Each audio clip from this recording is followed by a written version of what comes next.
बिस्मिल्लाहिर्रहमानिर्रहीम अस्सलाम वालेकुम दोस्तों, जिस तरह तुसीं साडी बैक साइड ते अगर मेरा कैमरामैन दिखा दे कि सारे जानवरां दी मंडी आ और यह है बुद्ध मंडी ज़िला व्याड़ी दे विच।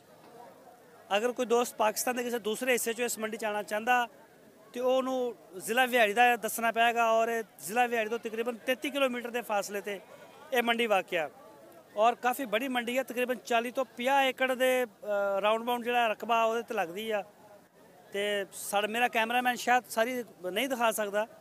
तो इंशाल्लाह इस अच्छे तो अच्छा माल और अच्छे लोग काफ़ी मज़ा आता इतने आके काम करन दा। तो चलते हैं मंडी के दिखाने थानू की रेट शेट चलते पे ने और की हिसाब हो रहा।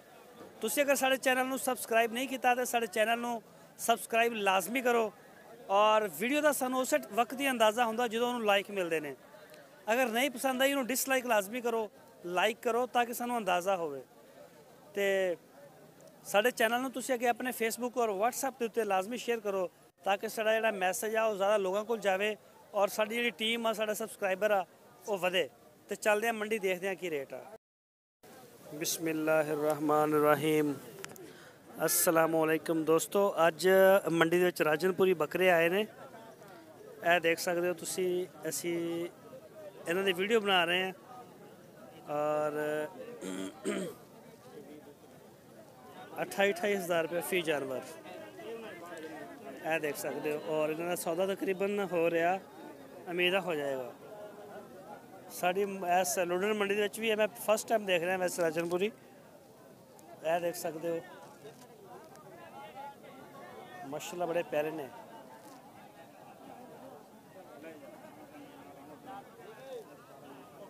सेल हो गया, बड़े प्यारे बकरे ने, थोड़े मसरूफ ने और दो बकरे सेल हो गए ने। ए रह गए इन्होंने कोल एक दो, ये भी सेल हो जाएंगे हुणे। ये पहले उम्र दस सकते हो किन्नी किन्नी? अच्छा मुल लाया उन्हें। जरा एदा की मंग रहे साइड से खड़ा इस बकरे का की मंग रहे? जरा गुलाबी आ 28 हज़ार रुपये का मंग रहे। ये पहले टाइम ही मैं देख रहा अगे तो नहीं होंगे राजनपुरी। अच्छा तुसी उधरों आ रहे हो राजनपुर वाली साइड तो मुल्तान। अच्छा अच्छा उतो मुल लैके आ रहे हैं, ठीक हो गया। थोड़े को यही होंदा माल यही होंदा इधर चिटाई और राजनपुर तो सही। कितने जानवर से सुबह लैके आए? बाकी सेल हो गए?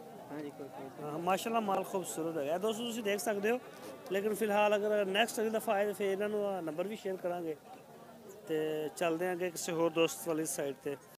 बिस्मिल्लाहिर्रहमानिर्रहीम दोस्तों, है पट्ठा ने विच बकरे ने, ये मदरसे की नस्ल का माल है, साढ़े इलाके का ही माल है। 18 तो 20 हज़ार रुपये की रेंज। ओए हेलो हेलो हेलो हेलो 18 तो 20 हज़ार रुपये फ़ी जानवर।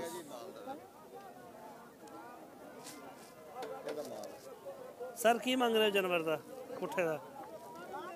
22 हज़ार रुपया। 22 हज़ार रुपये फाइनल की जेन है? फाइनल में 500 ना देगे तुसी। ऐसे दसो।